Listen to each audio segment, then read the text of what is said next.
there! If you're watching this, you've probably heard of World of Warcraft. It's a massive multiplayer online role-playing game, played by over 6 million people worldwide. It's one of the most popular games in China, with over 1.5 million users. You've probably heard the media tell you about online game addiction, stories about gamers who play for several days straight and drop dead, students who drop out of school and ruin their lives for the game. But is it fair to blame the game for these problems? If you believe the simple addiction story, you are missing the bigger picture. Here, let me show you. Today, I will show you what is really happening. I will introduce you to the slew of players who have a stake in this battle. And there are many of them. Each of these groups come from a different background, have different experiences, have different responsibilities and roles in society. Each of these have a different take on what a video game is and what it should be, but they're all fighting for something. The gamers, the government, the addiction specialists, the parents, the media, the gaming companies. They're all fighting for the future of this game, for their future, for the future of Chinese society even. You will see the tensions they balance, how they try to advance their ideas of what video games should be, and how things play out when they meet. I will show you today the real war over World of Warcraft, and you can decide for yourself what the truth is.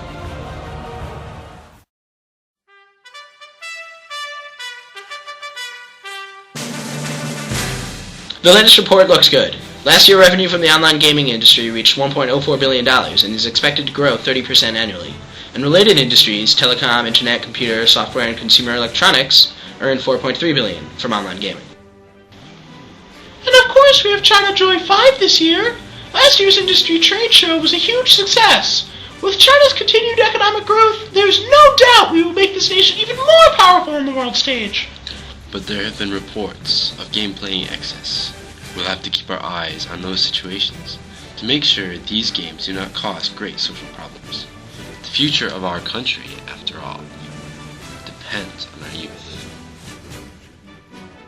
Indeed, some social problems had already started to surface, and many people linked these problems to video games. News of Zhang Xiaoyi, a 13-year-old boy from a province east of Beijing who played Warcraft, Orcs and Humans, brought concerns about video games to the forefront.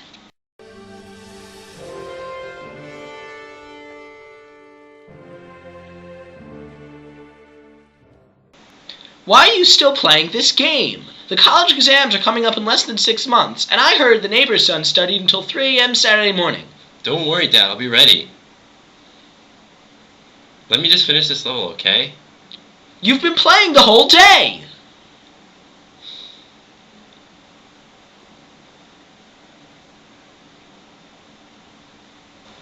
Leave me alone. Think about your future! Stop bugging me!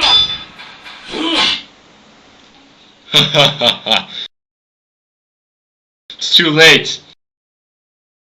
You can't stop me.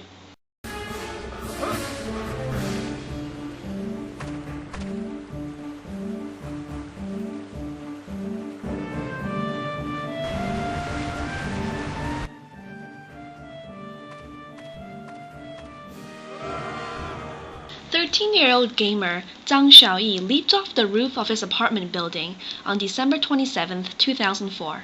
He left behind a suicide note saying he wanted to join the heroes of the game he worshipped. We don't really know the circumstances leading up to his death, but addiction experts cite his suicide and other such events as evidence that video games are addictive and can cause serious problems for players.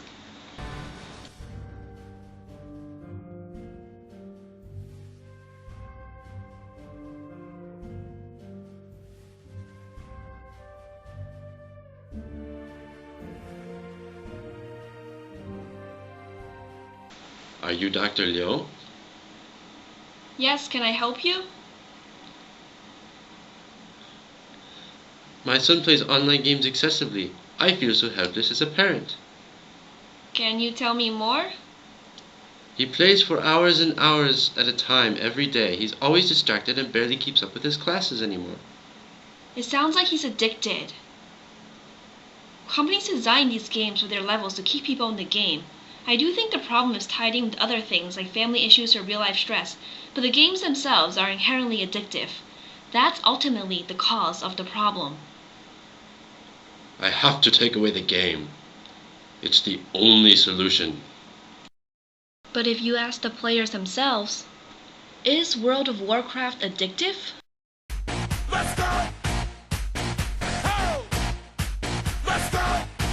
The media is blowing gameplay way out of proportion.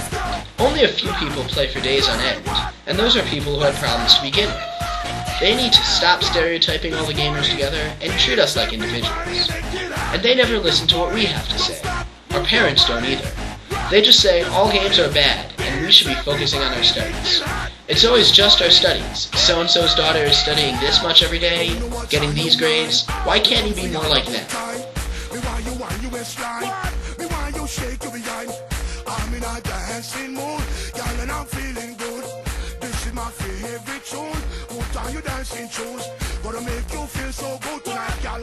Gonna make you sweat tonight, girl. We gonna make you wet tonight, girl. We gonna make you feel alright. I came to rock at this party, 'cause I can make you feel alright. Sweet boy, rock your body, rock it straight through the night. Oh, you want this body. Why single out online games? What about console games, TV, or other addictive things? It's hardly fair to enforce such restrictive laws just because a tiny fraction of users get addicted. An analogy would be proposing 3-hour limits on visiting pubs because a small minority become alcoholics.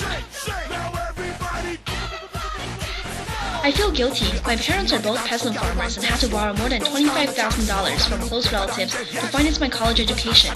But the guiltier I feel, the more I go to the internet cafe.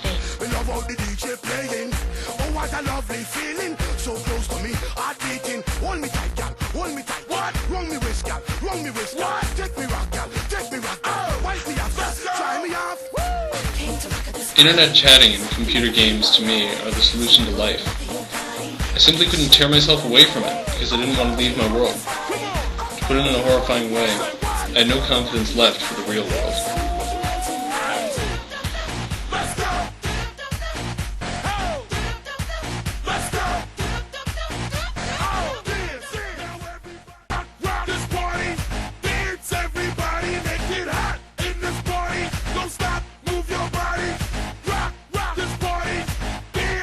In real life, you are nothing but a small potato, but in computer games, you can be a Superman.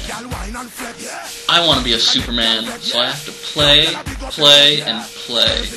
They have this upgrading system. You practice, as do a lot of other people. If you want to win, then you have to devote a lot more time to it.